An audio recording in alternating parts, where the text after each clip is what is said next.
in theory, even if it did this Wyckoff, it would be like a W that just really, that when I just drew that on there, it made me think like, geez, what could we do to the people on this trend line? Just give them a tough time and then go. Like from another perspective, it could be doing a larger version of the Wyckoff. Exactly the same as what we had here. The ST is above the SC, like that. The PS is this movement that first happens, that everything is underneath. Everything's underneath it, right? And there wouldn't be enough time in the day to do the whole thing, but that's okay. It goes all the way through the Wyckoff, right to the point that's the most controversial, phase C for controversy. And why? Well, because it can do two things. There's another schematic that says, hey, everything's the same except for, this one, this spike thing right here, spring. What does that mean? Well, it means a new low past every other low, whereas in this one, the ST in the phase B is the lowest point. So it may or may not come and make everyone work again for the thing that's the most valuable. Because we can all agree that the thing that's the most valuable is the break of the entire trend. You take that entire trend, just like what we have, take it, and we end up doubling it. Take that entire trend right there, we end up doubling it, right? And it's also strange because we literally just saw the smaller version fail right into phase B, which, where are we doing right now? This is the end of phase A, right? So where can we start to have problems? Well, phase B, it's right after the ST. We get involved with phase B. And that doesn't usually go so well. About a 30% chance that it works properly. And why would they go for something that doesn't even have enough time in the day to happen right? We have enough time in the day to do it wrong. I'll tell you that right now.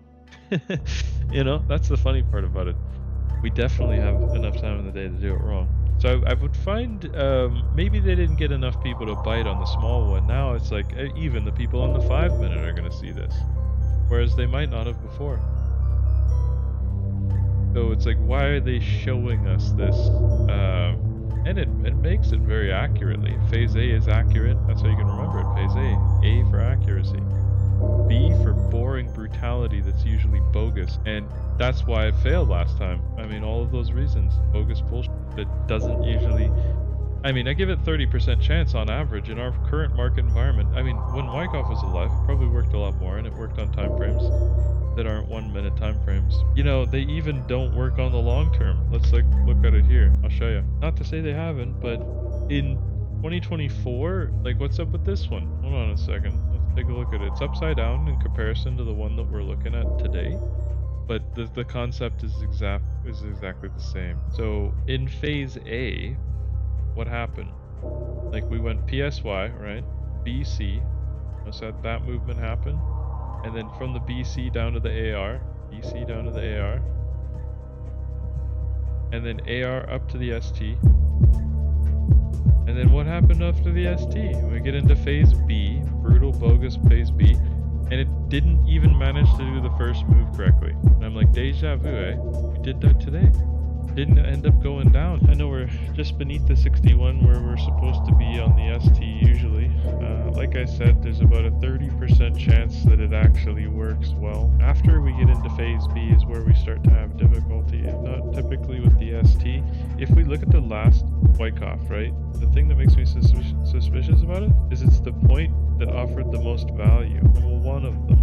It's the point that broke the trend. Obviously the low has the most value, but this movement right here was the largest to happen without failure, without any kind of overlapping or anything like that. That's the largest one to happen without a pullback, and this is where we are again, getting everyone wound up about that same point that worked well last time. And of course, everything that worked well about it's been taken back. After we're done the ST, we can make a new high on top of the AR, basically go all the way up to the PS. and then all of it gets wiped back out if it follows the route, which 70% chance it screws it up when it gets into phase B. Could have a stop killer in the green zone because everybody that currently is traded from today, they have a stop at the low, then their stop will be in the green zone and otherwise for sale in the green zone. And I wonder if hitting those stops will be the cause of getting us to the red zone. There it is, stop killer. Smell it from a mile away. Of course, this is the test of the old red-yellow line. A new blue line has been formed. And immediately after the ST in phase B, the ST, when we got into phase B, 70% chance it failed, like I said, and it did. And even started on the stop killer, like I mentioned too. This is the green zone, so, I mean, it could put up a little bit of a fight with the space that it has, but I'm ultimately looking at it going to the red zone. Might not be just a straight shot, but I do see it ultimately going up, yeah. Gonna manage to get through the range again. I know that they have the space there. There's an untested blue line. Like that's a good short-term target where blue line is. And by taking some off at the blue line, you know, you can make sure that you're safe for the rest of the range. Very similar to an ending diagonal. We have 3 consecutive drives. So the 3 drives pattern, the ending diagonal, played out back to the beginning of the drives pattern, and it could give us the range. I like when it starts to commit to the movement when I've already got orders on the other side of the range. It means that they're comfortable starting with my orders already there on the red zone. Stops in profit. If you have a position from, you know, the bottom of the green zone and you take one off, can you afford to have one with a stop at the bottom? You could put the rest of your stops in profit, but at least you can choose that if it gets really risky and it pulls really hard back and it stops you out, you might not want to have to get in again. You can keep that one contract at least at the bottom, and you've paid yourself enough to make sure that it's acceptable to do that. Then you know that unless it makes a new low, you technically don't have to get in and you will have exposure. You know, even if you just take one contract from one side to the next of the range and like imagine it comes and gets you out, at least you got something. And the other contracts, it's not like you're losing on them, you're just losing your exposure. You want to be exposed to the thing that's of great value. Sometimes it's difficult.